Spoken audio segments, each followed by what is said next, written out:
योग सिद्धांत 25वां परिच्छेद समाधि की परिभाषा। कल हम पढ़ रहे थे कि समाधि के सवितर्क और निर्वितर्क नाम से दो भेद भगवान पतंजलि देव ने माने हैं।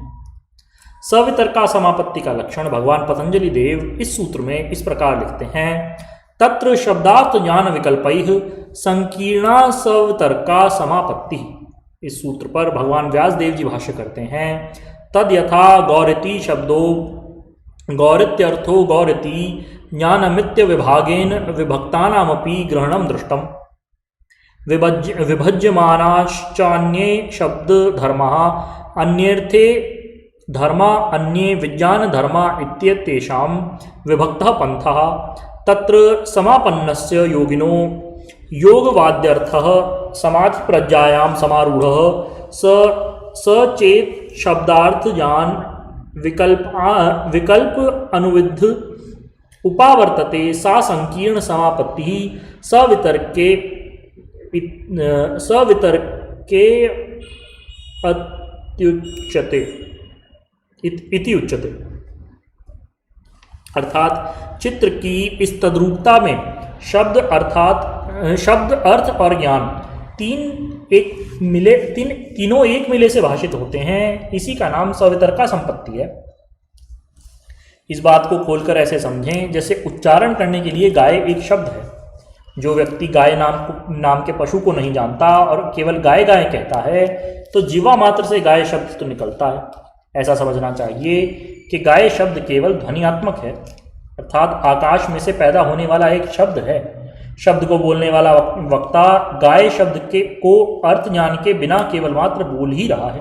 इसलिए अर्थ और ज्ञान के बिना गाय केवल शब्द मात्र ही है।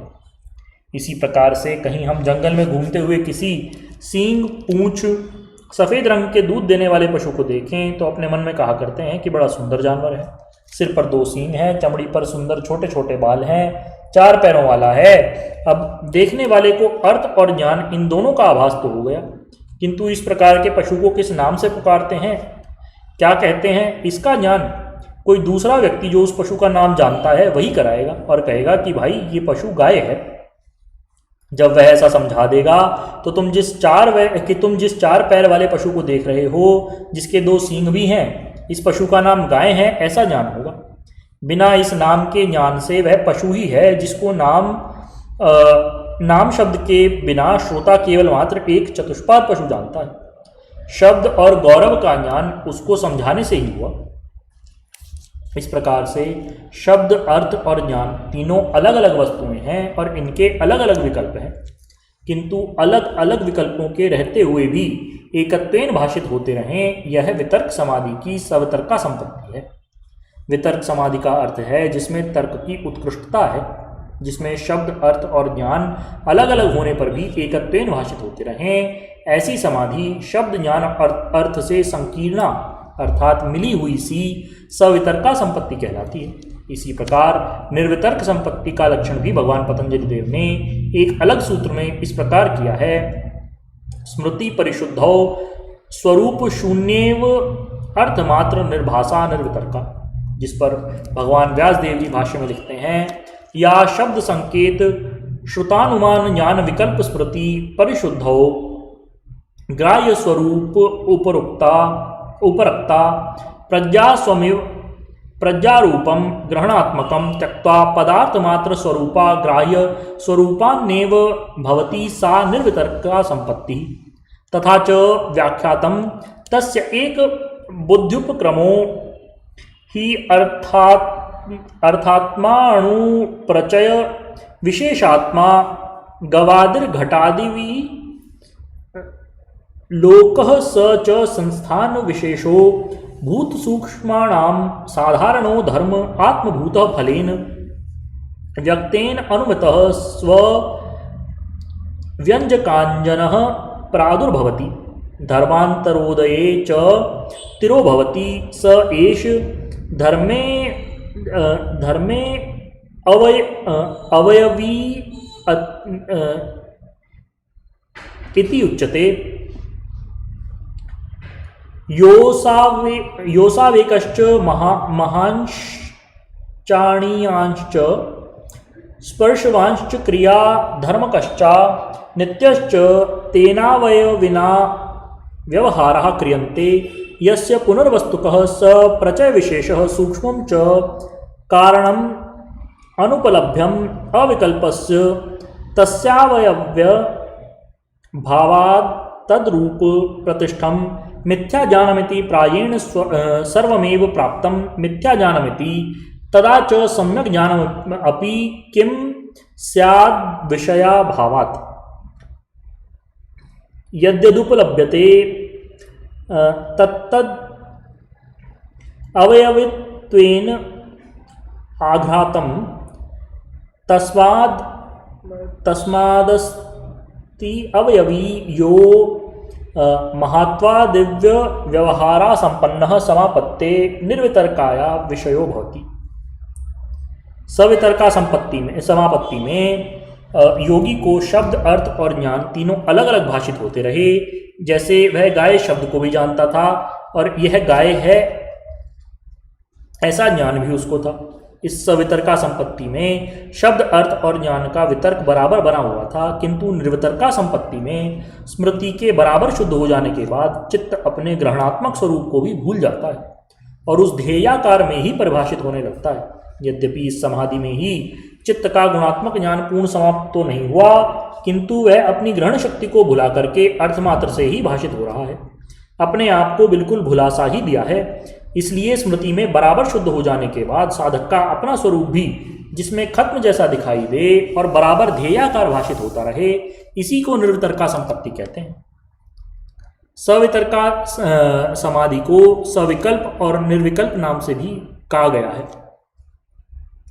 भगवान व्यासदेव जी ने सूक्ष्म विचार कह करके महाभूतों के सूक्ष्म तत्व में होने वाली समाधि का महाभूतों के सूक्ष्म तत्व और इंद्रियों की अव्यक्त शक्ति में के ज्ञान में जो समाधि लगाई जाती है उसको विचारानुगत समाधि बताया है। इस विचारानुगत समाधि में भी सवितर्क और निर्वितर्क की तरह के दो भेद माने गए हैं, जिनमें एक का नाम सविचार और दूसरी का नाम निर्विचार समाधि होता है। भगवान पतंजलि देव जी कहते हैं, एतयैव सविचार निर्विचार च सूक्ष्म विषया व्याख्याता। ऊपर जो सवितर्क और निर्वितर्क समाधि का विषय कहा गया, उसके द्वारा सविचार और निर्विचार सूक्ष्म विषयों को भी समझ लेना चाहिए। अर्थात जब तक सूक्ष्म विषय गंध तन्मात्रा आदि 5 तन्मात्राओं या इंद्रियों की शक्ति देश काल और निमित्त के प्रायः प्रतीत होती रहे तथा शब्द अर्थ का ज्ञान पूरा पूरा आभास रहे, तब तक इस समाधि का नाम सविचार समापत्ति कहा जाएगा। और जब देश काल और निमित्त के ज्ञान से शून्य होकर के अर्थमात्र भाषित होता रहे, तब इसी समापत्ति को सूक्ष्मता की हद मूल प्रकृति पर्यंत ही अव्यक्त प्रकृति से आगे विकृति से सभी भेदों को योगी पूर्ण रूपेण साक्षात्कार कर लेता है। इसलिए भगवान पतंजलि देव ने कहा, सूक्ष्म विषयत्वम चालिंग पर्यवसानम। सविचार समाधि में मनुष्य देश काल और ज्ञान की प्रतीति युक्त समाधि लगाता है तो वह सविचार समाधि, और जिसमें देश काल का ज्ञान न हो करके अर्थमात्र ही भाषित होता रहे वह निर्विचार समाधि।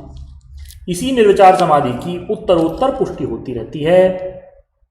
इंद्रियों की ग्रहण शक्ति का जिसमें विकास होता है और जिसका मूल कारण अहंकार रहता है, उसको आनंदानुगत समाधि कहते हैं। और इससे आगे महत्तत्व से संबंध रखने वाली अस्मितानुगत समाधि है, जिसमें योगी अस्मि प्रत्यय का अनुभव करता रहता है। ये सब समाधियाँ सबीज समाधियाँ हैं। जिस समय योगी की निरंतर अभ्यास करने के बाद निर्विचार समाधि की पूर्ण निर्मलता हो जाती है, उसी में सतोगुण वृत्ति आत्मरूपेण भाषित होती रहती है, उसी का नाम अध्यात्म प्रसाद है। इसका लक्षण भगवान पतंजलि देव ने इस प्रकार लिखा है, निर्विचार वैशारद्ये अध्यात्मक प्रसाद। यहाँ तक प्रकृति का बीज समाप्त होकर के साधक निर्बीज समाधि का अधिकारी बन जाता है।